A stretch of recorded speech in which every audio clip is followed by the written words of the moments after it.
Good morning dear student and friends. आज real number system के regarding ये fourth lecture है।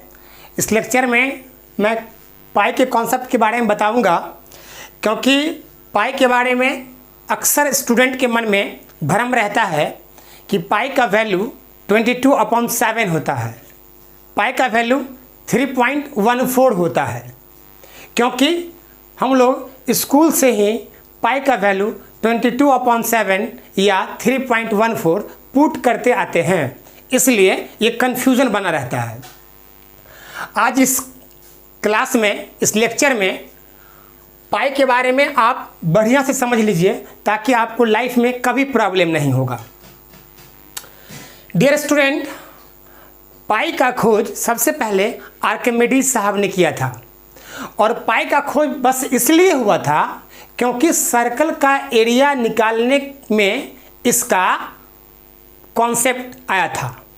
अगर सर्कल का एरिया नहीं खोजा जाता, सर्कल का एरिया नहीं निकाला जाता, तो पाई को नहीं खोजा जाता। कुछ लोग पाई को सर्कल का सर्कमफ्रेंस और डायमीटर के रेशियो के रूप में भी डिफाइन करते हैं, लेकिन इसका खोज शुरुआत में सर्कल के एरिया निकालने में हुआ था। डियर स्टूडेंट, सर्कल का एरिया निकालने के लिए, जैसा कि हम लोग जानते हैं कि एरिया एक्सियोम्स होता है, और एरिया का मतलब लेंथ इनटू विड्थ होता है, लंबाई गुने चौड़ाई। एरिया जब भी किसी का सेक्शन का निकालना होगा, जब किसी भी सेक्शन का एरिया निकालना हो, तो हमें लेंथ चाहिए और विड्थ चाहिए, लंबाई और चौड़ाई चाहिए। लंबाई मिलेगा, चौड़ाई मिलेगा, तब हम लोग एरिया निकाल सकते हैं। अगर इन दोनों में से कोई पता नहीं चलेगा, तब हम लोग एरिया नहीं निकाल सकते हैं। तो डियर स्टूडेंट, आर्किमिडीज साहब एक कॉन्सेप्ट यूज़ किए। उनको लगा कि हम सर्कल का एरिया निकालना चाहते हैं, लेकिन सर्कल में ना लेंथ पता चलता है, ना विड्थ पता चलता है, ना लंबाई पता चलता है, ना चौड़ाई पता चलता है। तो वहाँ पर उन्होंने एक नया कॉन्सेप्ट डेवलप किया, अप्रॉक्सीमेशन का कॉन्सेप्ट। जैसे इस बात को समझिए ज़रा, मैं कहूँ आपसे कि मेरे पॉकेट में कितना रुपया है आप बताइए, तो आप इसका आंसर 3 टाइप से दे सकते हैं। पहला कि आप सीधे कह दीजिएगा कि आपके पॉकेट में कितना रुपया है ये मुझे नहीं मालूम। दूसरे तरीका से इसका आंसर ऐसे दिया जा सकता है, आप कहेंगे कि आपकी पॉकेट में 500 रुपीज़ होगा या 1000 रुपीज़ होगा, मतलब एग्जैक्ट फिगर आप बोलेंगे।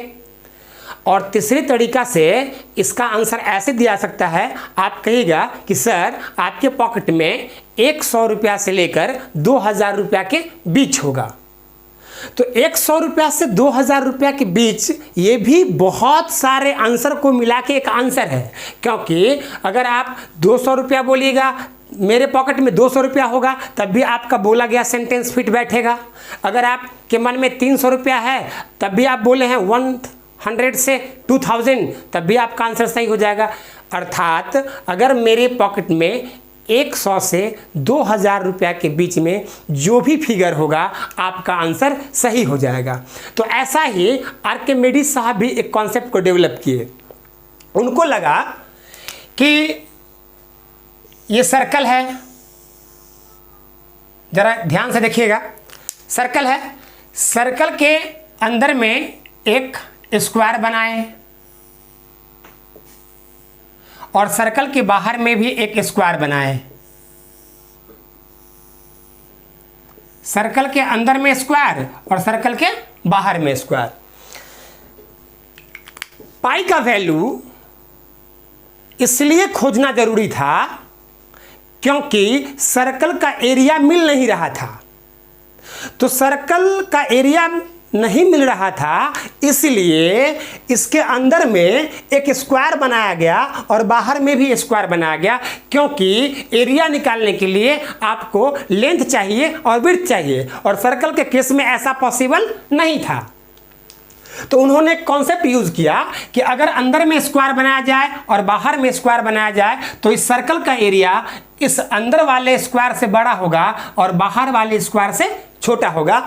मतलब इस सर्कल का एरिया इस बिग स्क्वायर के एरिया से बड़ा और सॉरी इस स्मॉल स्क्वायर के एरिया से बड़ा और इस बिग स्क्वायर के एरिया से छोटा होगा। इस सर्कल का एरिया इस स्मॉल स्क्वायर के एरिया से बड़ा और इस बिग स्क्वायर के एरिया से छोटा होगा। ये अप्रॉक्सीमेट किया गया। अब जरा सुनिए, उन्होंने इसको सेंटर मानते हुए इसका, हालांकि यहाँ पे हम आर यूज करते हैं, लेकिन आर्किमिडीज साहब अपने बुक में ये लेटर यूज किए थे जिसको हम लोग हिंदी में तो कहते हैं, लेकिन हम लोग यहाँ पे तो यूज नहीं करेंगे, रेडियस है तो आर यूज कर लिए। ओ ए बी सी डी और इसका nomenclature P Q R S, दोनों स्क्वायर के कॉर्नर का नामकरण कर लिए और ये सेंटर है, इसका नाम ओ रख दिए। अब जरा सोचिए, उन्होंने जो अंदर में स्क्वायर बनाया, बाहर में स्क्वायर बनाया, ये ओ से ए सेंटर से सरकमफ्रेंस के बीच का डिस्टेंस है, इसलिए रेडियस हुआ, और ये भी आपका रेडियस हुआ, ये भी रेडियस हुआ। सर्कल में ए और बी ये दोनों पॉइंट सरकमफ्रेंस पर है और ओ सर्कल का सेंटर है, इसलिए ओ ए रेडियस और ओ बी रेडियस। और स्टूडेंट, हम लोग जानते हैं कि स्क्वायर के केस में डायगोनल, स्क्वायर के केस में डायगोनल 90 पर इंटरसेक्ट करता है, कटता है। स्क्वायर के केस में डायगोनल 90 डिग्री के एंगल पर कटता है। तो हम यहाँ पर आराम से ट्रायंगल ए ओ बी में पाइथागोरस थ्योरम, पाइथागोरस का प्रमेय यूज कर सकते हैं। तो स्टूडेंट्स जरा सोचिए, ओ ए ओ बी और ए बी, इन दोनों में ओ ए ओ बी को मान लिया गया है और हमें ए बी निकालना है। तो चलिए, in triangle A O B, in triangle AOB from Pythagoras theorem,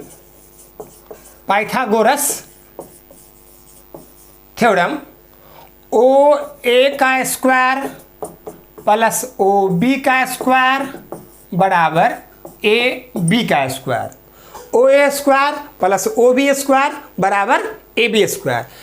OA square R square है, OB स्क्वायर R स्क्वायर है बराबर AB स्क्वायर। मतलब यहाँ पर हम लोगों को जो छोटा वाला स्क्वायर है, अंदर वाला स्क्वायर है, उसका साइड का स्क्वायर AB स्क्वायर मिल गया। यहाँ पर हम लोग ऐसे करेंगे, area of small square ABCD बराबर AB स्क्वायर और AB स्क्वायर मिला हुआ है हम लोगों को कितना, 2R स्क्वायर, क्योंकि यहां पर AB स्क्वायर जो होगा आपका, AB स्क्वायर ये 2R स्क्वायर है, ये हम लोगों को मिला हुआ है। तो area of small square ABCD बराबर AB स्क्वायर बराबर 2R स्क्वायर, मतलब अंदर का जो स्क्वायर है, अंदर का जो वर्ग है, उसका क्षेत्रफल हम लोग 2R स्क्वायर निकाल लिए। अब चलिए, नाउ हम लोगों को ये जो बिग स्क्वायर है PQRS, इसका एरिया निकालना पड़ेगा।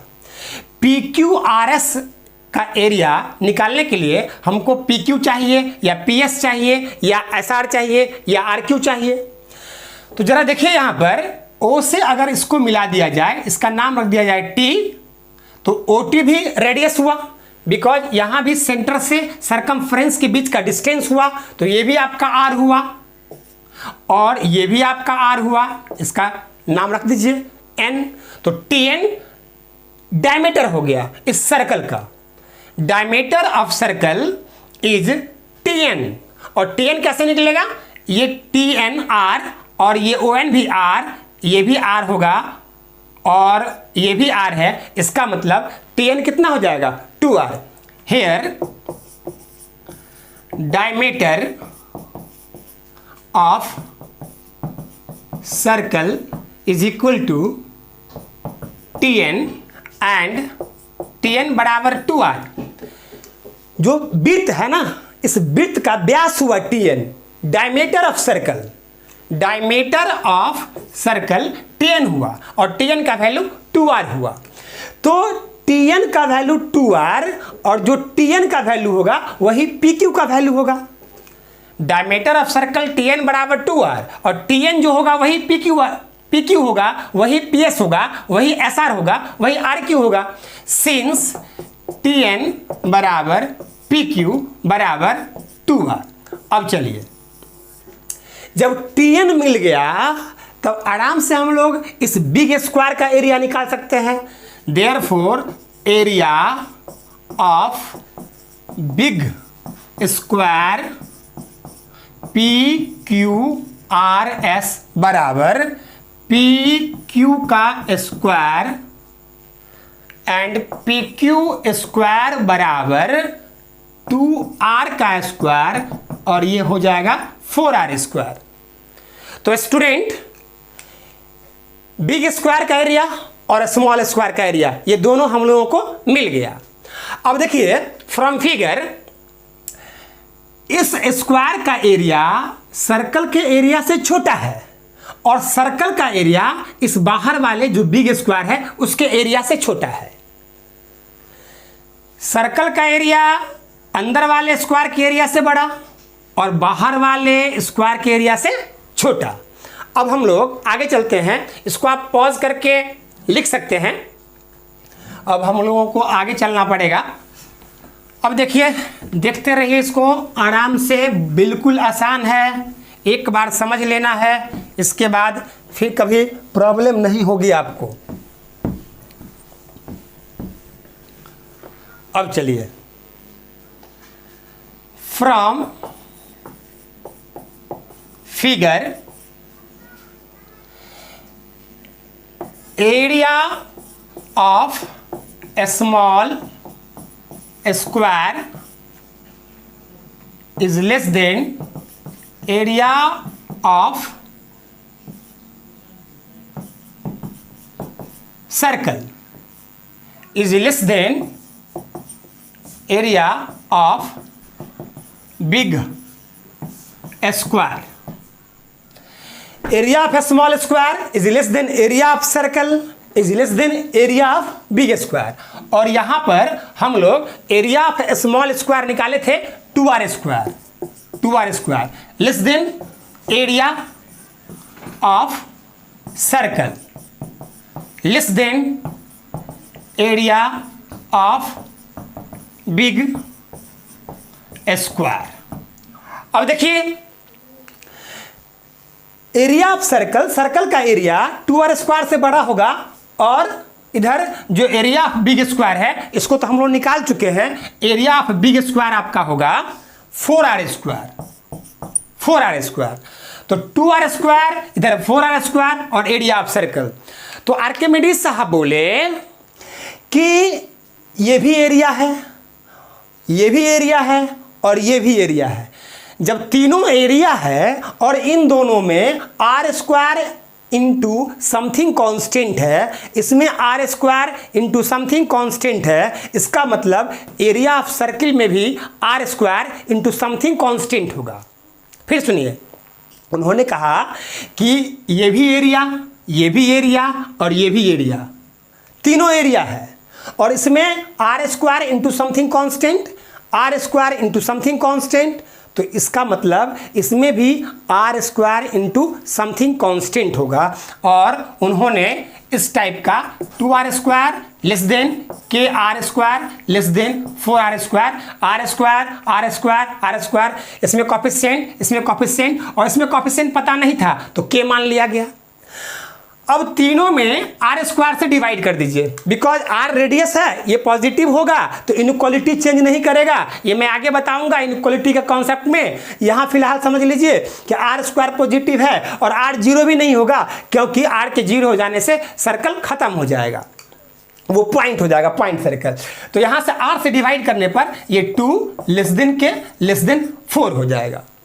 अब यहाँ पर गौर करने वाली बात है कि k का वैल्यू तो हो गया 2 से 4 के बीच, और k का वैल्यू जब 2 से 4 के बीच हुआ तो 2 और 4 के बीच में तो इनफाइनाइट नंबर्स होते हैं।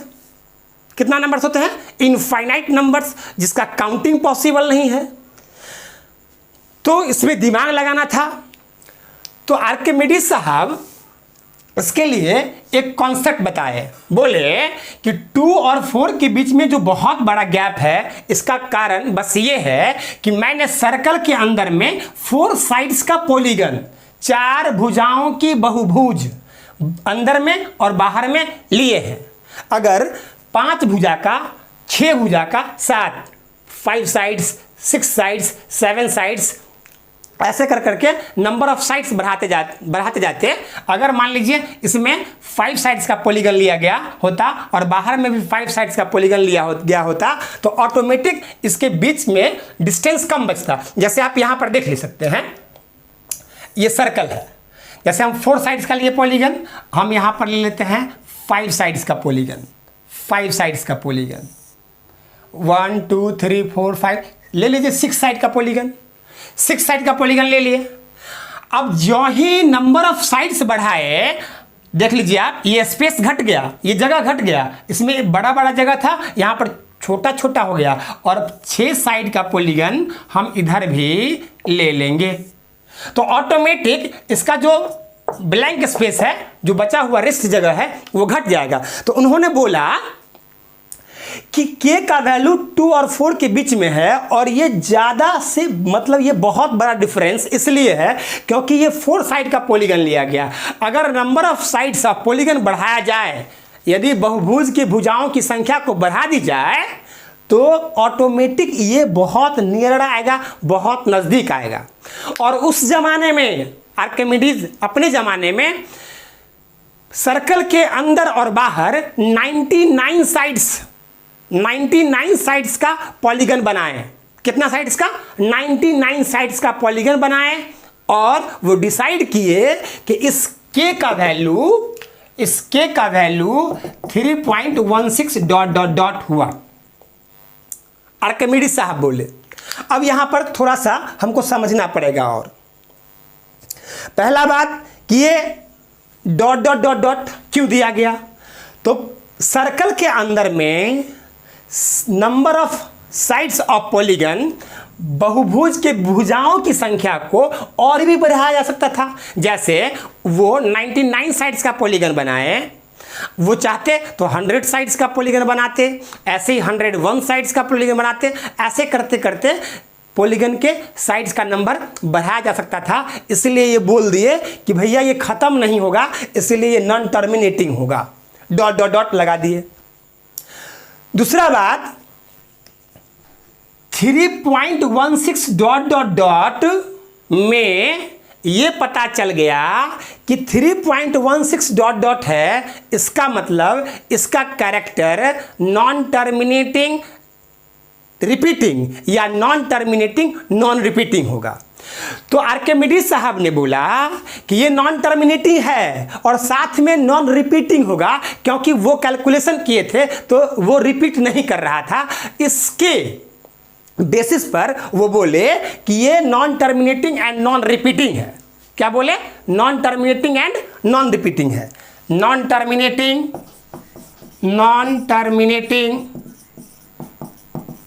एंड नॉन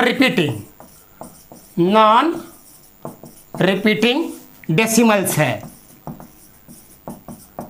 गौर कीजिएगा, ये non terminating and non terminating decimals है। इसका मतलब ये पक्का इरेशनल नंबर होगा। इरेशनल नंबर क्या होगा? इरेशनल नंबर, जिसको आर्यभट्ट साहब बहुत दिनों के बाद कैलकुलेशन करके ये बताए कि इसका वैल्यू 3.14 डॉट डॉट होगा। क्या बताए? 3.14 डॉट डॉट। आर्यभट्ट साहब बहुत दिनों के बाद, करीब 500 बरस के बाद बताए कि इस k का वैल्यू पाई, जिसको बोला गया, ये 3.14 डॉट डॉट डॉट होगा। ये 3 वही वाला है 1 वही है, केवल 6 जगह पे 4 आया। और ये इसलिए हुआ होगा क्योंकि वो 99 साइड्स का जो पॉलीगन बनाए थे उसमें कुछ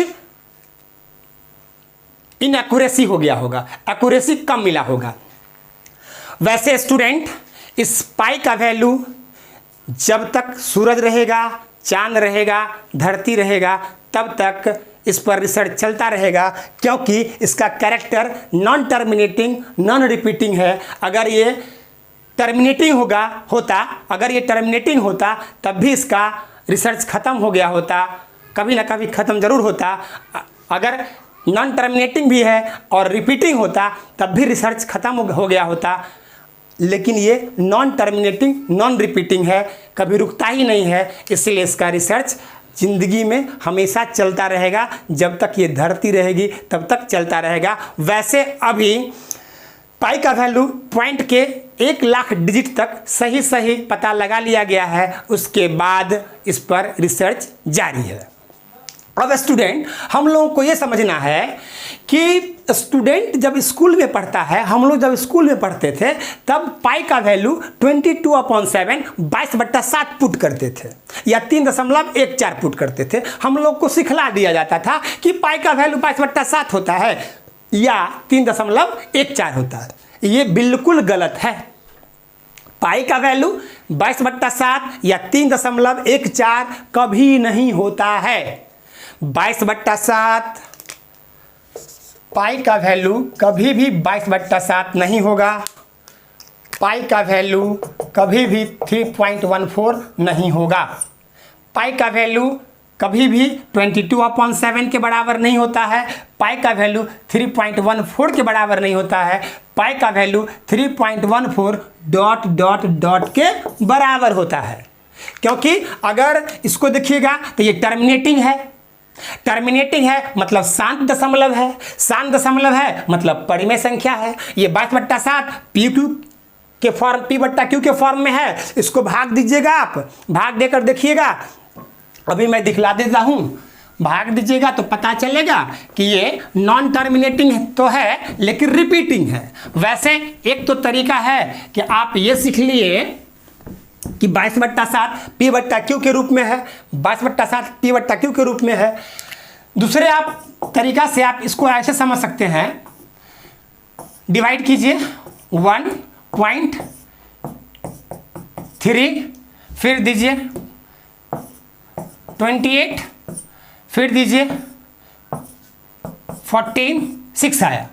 फिर 6 के बाद 0 दीजिए, 8 से लगेगा, फिर 4 आया, फिर आप 0 दीजिए, 5 से लगेगा, 5 आया, फिर आप 0 दीजिए, 7 से लगेगा, फिर 1 आ गया। ये 1 देख लीजिए, ये फिर से रिपीट कर गया 1, जो यहाँ पर था 1 वही 1 फिर आया। इसका मतलब यही डिजिट फिर से 1 4 2 8 5 7 फिर से दोहराएगा, ऐसे करते करते ये चलता रहेगा।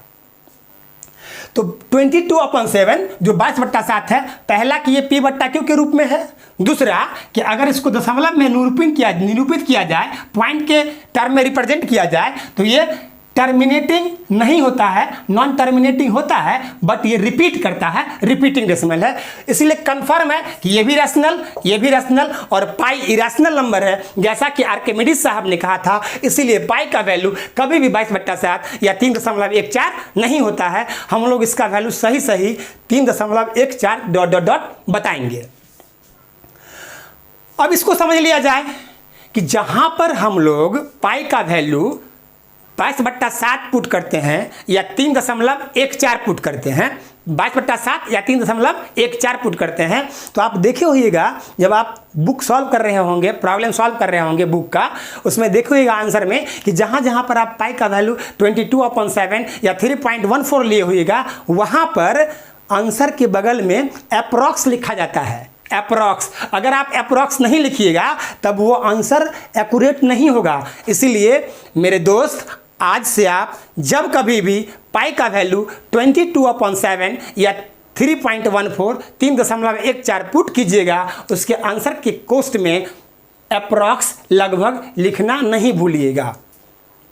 यही सही होता है, क्योंकि पाई है अपरिमेय संख्या इरेशनल नंबर और 22/7 है परिमेय संख्या, 3.14 है परिमेय संख्या, ये दोनों कभी बराबर नहीं होगा। तो मैं उम्मीद करता हूं कि आप इस सारे कॉन्सेप्ट को समझ गए होइएगा, पाई के कॉन्सेप्ट को। अब हम इसके बाद चलते हैं थोड़ा सा मल्टीपल्स और फैक्टर के कॉन्सेप्ट को समझते हैं, क्योंकि मल्टीपल्स और फैक्टर के कॉन्सेप्ट को इसलिए समझना पड़ेगा क्योंकि हमको आगे एलसीएम और एचसीएफ पढ़ाना है। एलसीएम और एचसीएफ वही जो आप स्कूल में पढ़ के आए हैं, उसमें थोड़ा सा डिमेरिट होता है, कंफ्यूजन होता है स्टूडेंट के मन में, इसलिए उसको निकालना पड़ेगा, क्योंकि हम लोग फंक्शन में इसका यूज़ करते हैं। अगर एलसीएम आप नहीं समझे रहेंगे ठीक से तो फंक्शन का पीरियड आप ठीक से नहीं निकाल सकते हैं, इसलिए समझना पड़ेगा। अब हम लोग थोड़ा सा मल्टीपल्स और फैक्टर्स के बारे में समझते हैं। तो देखिए, concept of multiples and factors.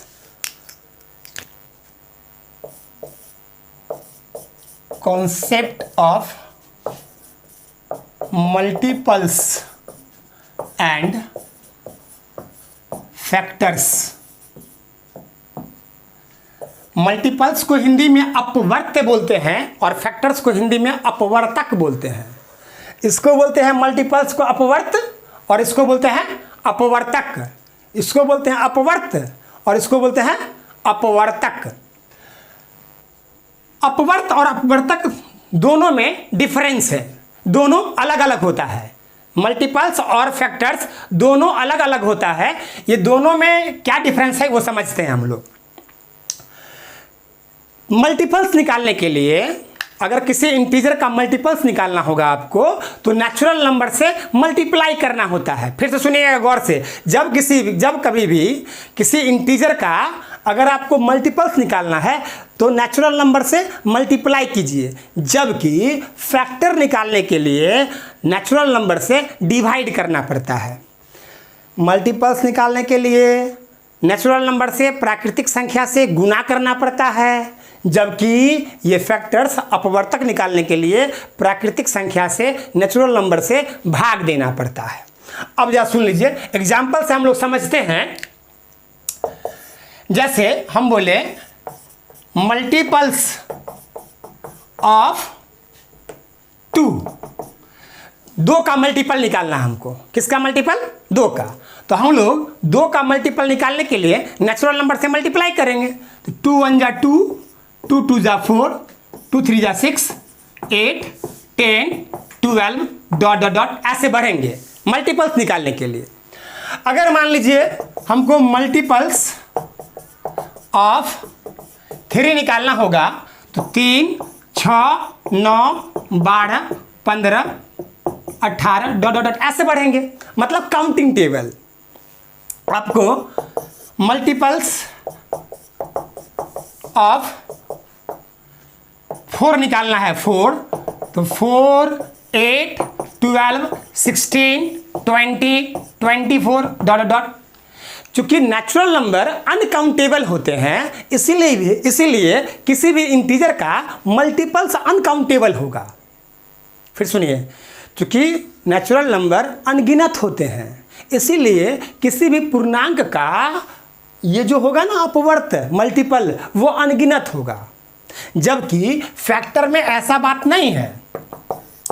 Factors of 2 इसको निकालना है, 2 का फैक्टर निकालना है। तो मैंने पहले बताया आपको कि मल्टीपल्स निकालने के लिए नेचुरल नंबर से मल्टीप्लाई करेंगे, जबकि फैक्टर निकालने के लिए नेचुरल नंबर से डिवाइड करेंगे, भाग देंगे। उसमें एक बात को ध्यान में रखना पड़ेगा कि जिस नेचुरल नंबर से भाग लग जाएगा, विभाजित हो जाएगा, वही नेचुरल नंबर फैक्टर होगा, और जिससे भाग नहीं लगेगा वो नेचुरल नंबर फैक्टर नहीं होगा। जैसे जरा आप इस बात को देखिए, फैक्टर्स ऑफ 2 निकालना है तो हम पहले 1 से डिवाइड करेंगे, क्योंकि पहला नेचुरल नंबर, पहला प्राकृतिक संख्या 1 है, तो 1 से भाग देंगे। तो 1 से भाग देंगे तो 2 1 से डिविजिबल है, इसलिए 1 2 का पहला फैक्टर हुआ। अब दूसरा सेकेंड नेचुरल नंबर 2 है। अब 2 से डिवाइड करेंगे 2 में, तो 2 से डिविजिबल है, इसलिए 2 भी 2 का फैक्टर हुआ। अब तीसरा नेचुरल नंबर 3 है, लेकिन 2 3 से डिविजिबल नहीं है।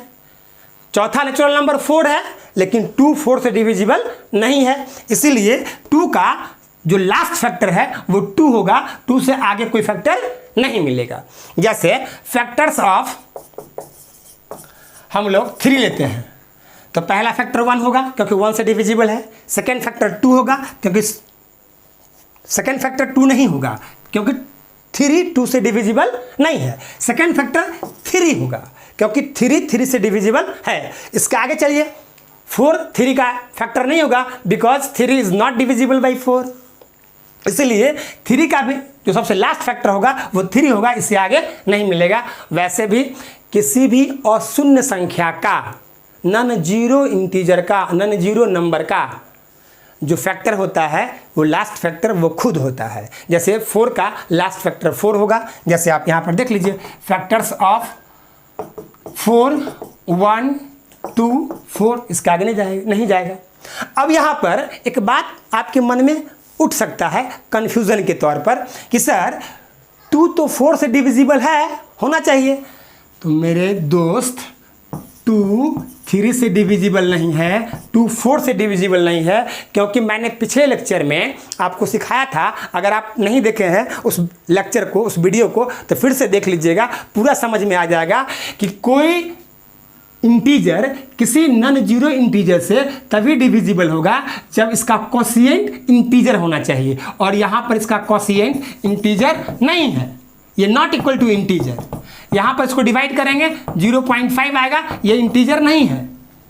4 2 से डिविजिबल है क्योंकि ये इंटीजर है, तो अगर इंटीजर होगा तभी डिविजिबल होगा, इंटीजर नहीं होगा तो डिविजिबल नहीं होगा।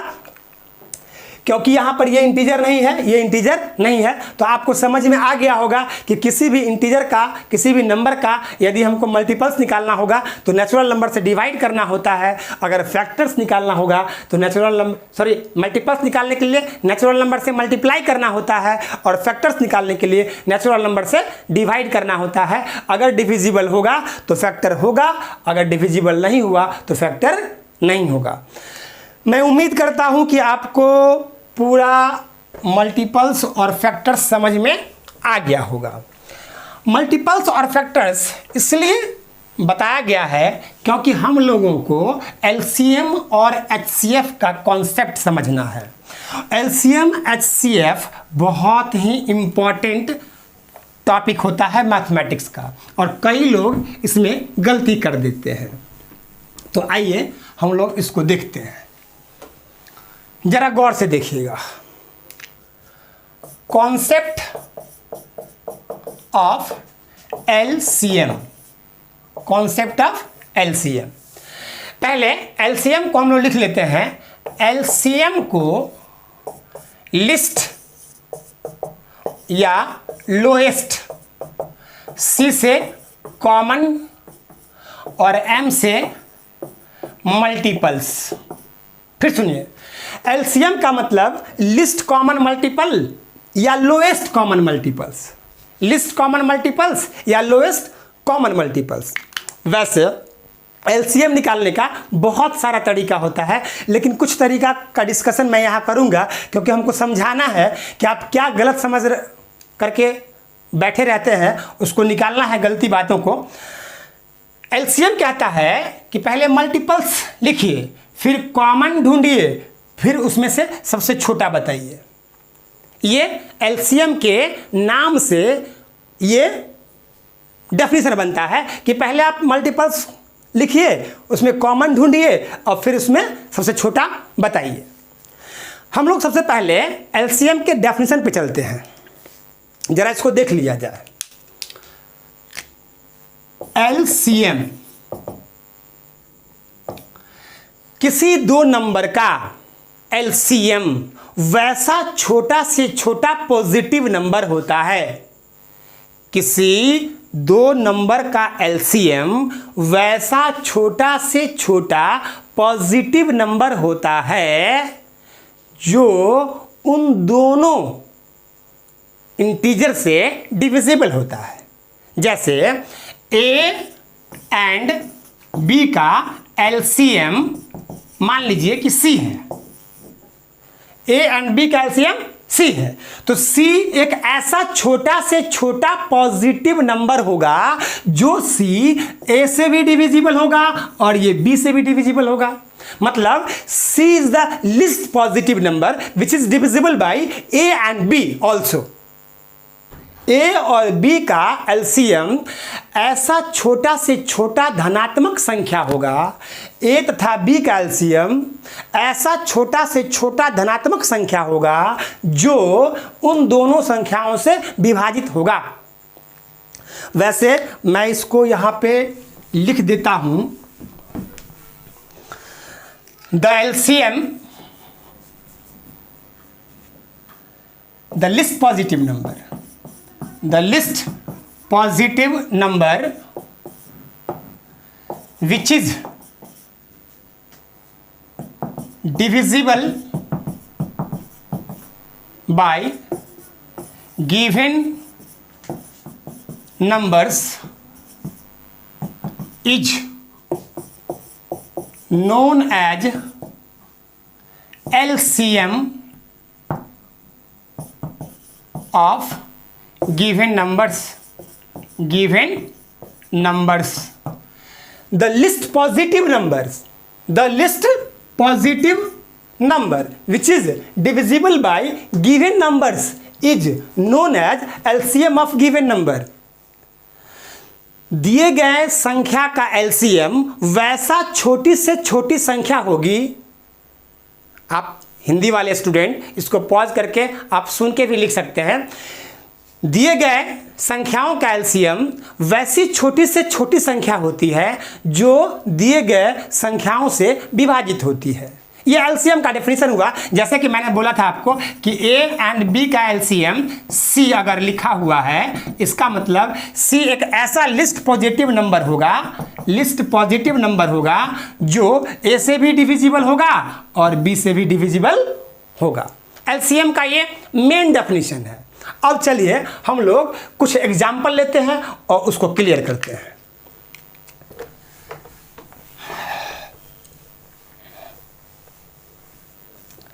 देखिए, सबसे पहले हम लोग जो स्कूल में सीखते हैं लोअर क्लास में, उसको हम दोहराते हैं।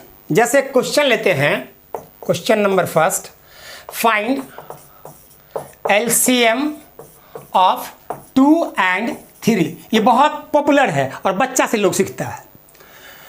2 and 3 का एलसीएम निकालना हमको, हम लोग ऐसे निकालते हैं। पहले मल्टीपल्स ऑफ 2 लिख लेते हैं, मल्टीपल्स ऑफ 2। तो 2 का मल्टीपल सिखाए हैं, 2, 4, 6, 8, 10, 12 dot dot dot.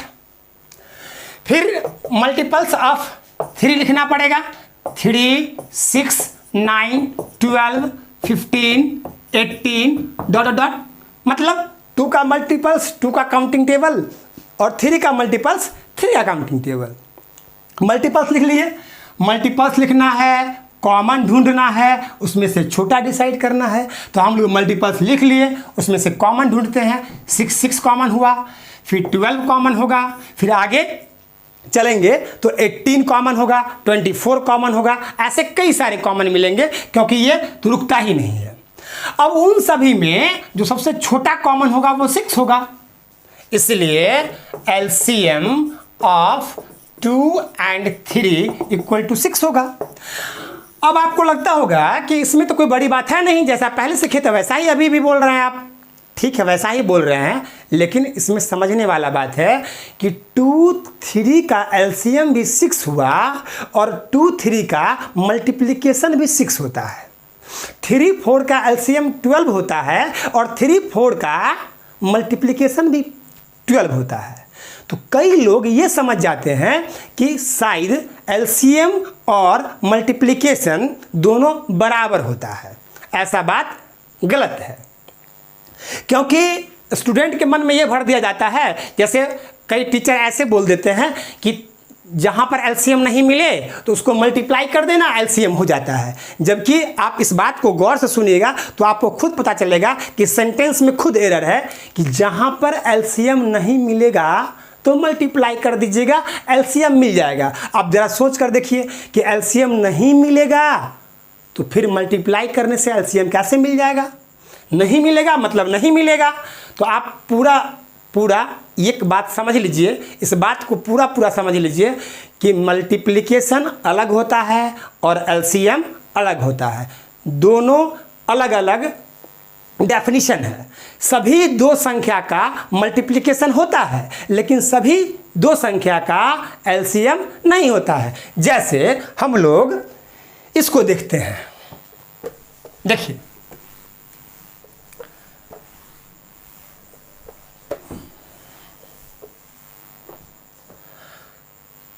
Lower class में हम लोगों को ऐसा प्रॉब्लम पहले दिया जाता था और कहा जाता था कि इसको जोड़ हम लोग ठीक करते थे, लेकिन इसमें कंफ्यूजन हो जाता था। कई लोग ऐसे बोलते हैं कि √2 और √3 का एलसीएम √6 हुआ। गौर से सुनिएगा, √2 √3 का एलसीएम √6 ऐसे बोलते हैं लोग, और √2 से डिवाइड किए √3 आया, √3 को 1 से मल्टीप्लाई किए, यहाँ दिए। सिमिलरली इसको इससे डिवाइड किए, √3 को √6 से √2 आएगा, √2 को 1 से। ये आंसर तो मिल जाता है लेकिन ये जो बोला गया उसमें गलती हो गया। √2 √3 का एलसीएम √6 नहीं होता है। अगर आपके मन में ये उठता होगा कि सर एलसीएम नहीं होगा तो फिर इसको जोड़ेंगे कैसे? अरे मेरे भाई, जोड़ने के लिए एलसीएम का ज़रूरत नहीं पड़ता है। जोड़ने के लिए तो गुना का जरूरत पड़ता है, मल्टीप्लिकेशन का। जैसे इस बात को ज़रा सुन लीजिए, नोट कर लीजिएगा अपने माइंड में कि जैसे A/B + C/D, इसको आपको जोड़ना है तो आपको कुछ नहीं करना है, इसको मल्टीप्लाई करना है, ऐसे मल्टीप्लाई करके जोड़ देना है। AD + BC/BD, ये होता है फ्रैक्शन का सम, भिन्न का जोड़। लेकिन हम लोग एलसीएम इसलिए लेते हैं ताकि इस अमाउंट को छोटा किया जाए। अमाउंट छोटा करने के लिए एलसीएम लेंगे, लेकिन सवाल ये उठता है कि एलसीएम मिले तब ना हम एलसीएम निकालेंगे। एलसीएम हमेशा नहीं मिलता है, मल्टीप्लिकेशन आप कर सकते हैं। तो यहाँ पर √6 जो है वो √2 √3 का मल्टीप्लिकेशन है, ना कि एलसीएम है। लोग बोलते गलत हैं, इसलिए कंफ्यूजन क्रिएट हो जाता है। समझ गए होंगे आप कि √2 √3 का एलसीएम √6 नहीं होता है। ये कैसे नहीं होता है, ये जस्ट अभी मैं बताता हूं। अभी आप समझिए कि √2 √3 का एलसीएम √6 नहीं होगा। √6 ये दोनों का मल्टीप्लिकेशन है, और उस तरह से हम, क्योंकि भिन्न का जो जोड़ होता है उसका असली कॉन्सेप्ट यही होता है, और हम लोग एलसीएम उसके अमाउंट को छोटा करने के लिए लेते हैं। लेकिन वही बात कि अगर एलसीएम नहीं मिलेगा तो एलसीएम कैसे लेंगे? अब आपके मन में उठता होगा कि सर √2 √3 का एलसीएम √6 क्यों नहीं होता है? तो एक तो आप वही मल्टीपल्स लिख के देख लीजिए, अपवर्थ लिख के देख लीजिए। दूसरा आप ऐसे जरा देखिए, √2 एंड √3 का एलसीएम अगर ये √6 होता तो √6 √2 से डिविजिबल होता, √6 √2 से डिविजिबल होता, लेकिन √6 √2 से डिविजिबल नहीं होता है, √6 √3 से डिविजिबल नहीं होता है, क्योंकि ये इंटीजर नहीं है, ये इंटीजर नहीं है। मैंने अभी भी बताया है आपको कि कोई नंबर किसी नॉन जीरो नंबर से डिविजिबल तभी कहलाएगा जब वो इंटीजर होगा, कोशिएंट उसका इंटीजर होगा, और इसका कोशिएंट इंटीजर नहीं है। मतलब √6 √2 से डिविजिबल नहीं है, विभाजित नहीं है, √6 √3 से डिविजिबल नहीं है, क्योंकि जब हम डिवाइड करेंगे तो आना चाहिए कोशिएंट, और यहाँ पे कोशिएंट आता नहीं है, ये इरेशनल नंबर आता है। तो आप सोच लीजिए कि √2 √6 का एलसीएम √6 नहीं होता है, ये मल्टीप्लिकेशन होता है। जोड़ने के लिए ज़रूरी नहीं है कि हमेशा एलसीएम लिया जाए, हम गुना कर सकते हैं, मल्टीप्लिकेशन कर सकते हैं, और वही उसका मेन रूल होता है। एलसीएम बस इसलिए लिया जाता है ताकि उसके अमाउंट को छोटा किया जाए। तो जहां पर एलसीएम संभव होगा मैं लूंगा, जहां पर एलसीएम संभव नहीं होगा वहां पे मल्टीप्लाई करूंगा। जैसे और एग्जांपल लीजिए आप, ये पूरा समझ में आ गया होगा आपको। एक और एग्जांपल लीजिए, जैसे आपको कहा जाए कि find LCM of pi and 3 पाई। ये क्वेश्चन देखिए, find LCM of pi and 3 पाई। तो पाई एंड 3 पाई का एलसीएम आराम से 3 पाई होगा, क्योंकि ये नंबर है जो इससे भी डिविजिबल होगा और इससे भी, क्योंकि देख लीजिए आप 3 पाई अपॉन पाई, ये कट के 3, ये इंटीजर आया, फिर से 3 पाई अपॉन 3 पाई, ये कट के 1 आया, जो ये 1 भी इंटीजर हुआ। मतलब ये हुआ, लेकिन यहीं पर अगर पाई के बदले या 3 पाई के बदले दोनों में से किसी एक के बदले अगर कोई रैशनल नंबर दे दिया जाए तब वहां पर वो गलत हो जाएगा। जैसे आप यहां पर देख लीजिए, इसी में second question, find LCM of 2 and pi. तो यहां पर एलसीएम 2 पाई नहीं होगा। क्यों नहीं होगा, सुन लीजिए।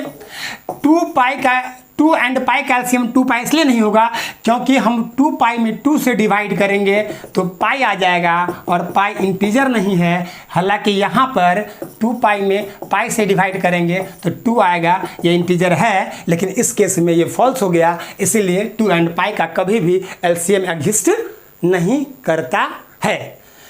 डियर स्टूडेंट, चूँकि इस वीडियो को लिमिटेड टाइम में रखना है, क्योंकि कमेंट आता है कि सर बहुत बड़ा वीडियो मत बनाइए क्योंकि देखने में प्रॉब्लम होता है, छोटा छोटा वीडियो बनाकर समझाइए। इसीलिए मैं आशा करता हूं कि आप यहां तक समझ गए होंगे, और चूंकि ये वीडियो बड़ा ना हो इसलिए मैं आगे का जो कॉन्सेप्ट है एलसीएम के बारे में और एग्जाम्पल दूंगा और फिर से समझाऊंगा, वो फिर मैं अगले लेक्चर में बताऊंगा। तब तक के लिए धन्यवाद।